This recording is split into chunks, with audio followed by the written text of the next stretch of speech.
La partie moyenne ou l'acétabulum est une excavation sphéroïde qui s'articule avec la tête fémorale. Elle est située à la jonction des trois os, l'ilion en haut, le pubis en avant et l'ischion en arrière. L'acétabulum comprend trois parties: le limbus acétabulaire, une partie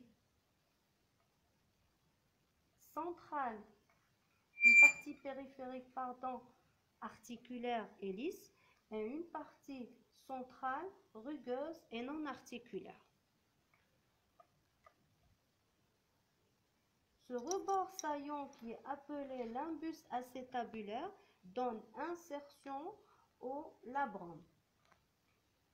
Cette partie centrale rugueuse non articulaire donne insertion au ligament de la tête fémorale. La partie périphérique qui est lisse et articulaire encroûtée de cartilage hyalin est appelée surface semi-lunaire. Elle répond à la tête fémorale. Elle est en forme de croissant avec deux cornes, une corne antérieure effilée, une corne postérieure plus large. La partie inférieure de cette face latérale est marquée par la présence de ce foramen obturé avec son pourtour externe. Le foramen obturé est un foramen obtus par deux membranes. La membrane obturatrice externe, bien sûr au niveau de la face endopelvienne, la membrane obturatrice interne. C'est un orifice qui est plus grand chez la femme.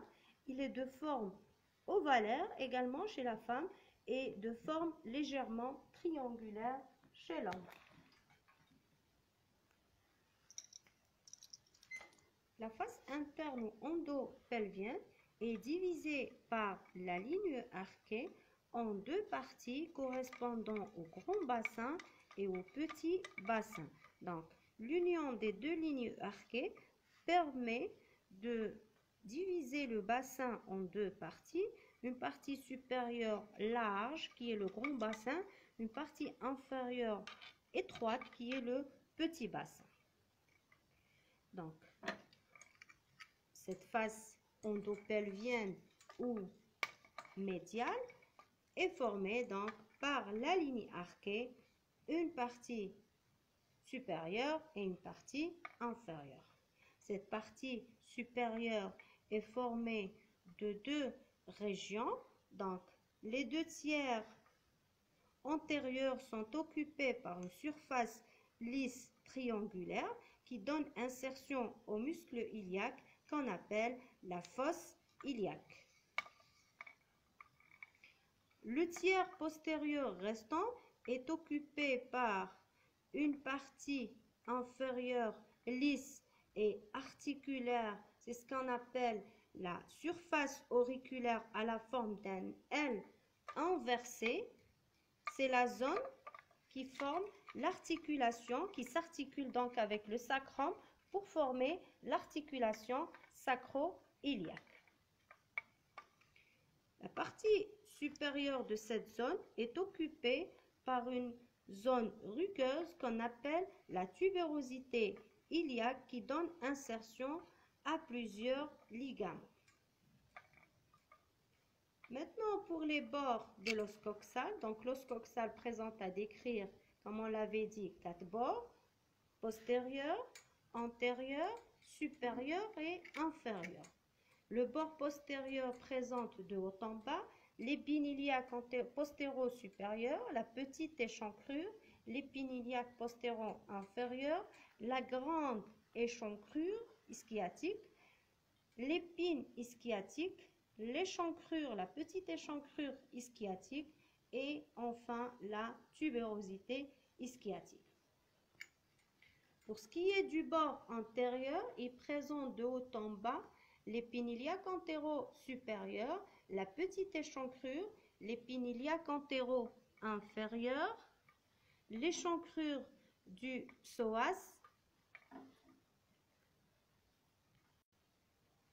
pecten du pubis et l'épine du pubis ou bien le tubercule du pubis.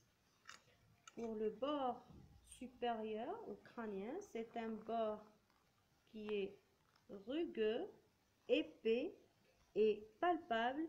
Il s'étend donc de l'épine iliaque antéro-supérieure à l'épine iliaque postéro-supérieure. Le bord inférieur ou caudal s'étend de l'épine du pubis en avant à la tubérosité ischiotique en arrière. Il est formé par la branche descendante du pubis et la branche ascendante de l'ischion.